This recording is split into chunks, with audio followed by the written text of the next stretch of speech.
పుస్తకాల్లో మనం నేర్చుకునేదానికంటే సహజంగా మనకొచ్చే కష్టాల నుంచే మనము ఎక్కువ పాఠాలు నేర్చుకోవచ్చు. అంటే గుణపాఠాలు అని కూడా అనుకోవచ్చు. పాఠాల ముందే ఏమన్నాను మనం?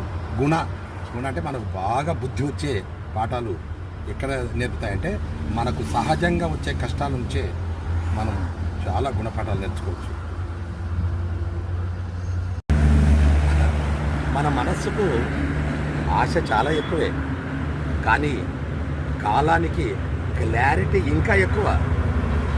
మనకు ఏది కావాలో అది మాత్రమే ఇస్తుంది. మనకు అనవసరమైనవి ఇచ్చి మనల్ని పాడు చేయదు. కనుక కాలానికి మనం ఎప్పుడు కృతజ్ఞులమై ఉండవలేను.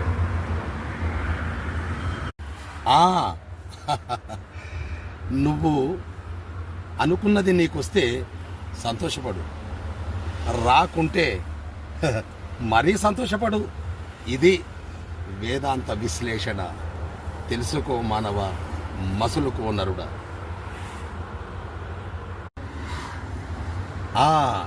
ఇంకొకటి, భగవంతుడు మన అవసరాన్ని మాత్రమే తీరుస్తాడు, కోరికలన్నీ తీర్చడు. ఎందుకంటే కోరికలన్నీ తీరిస్తే మన కొంప మునుగుతుందని భగవంతుడికి బాగా తెలుసు.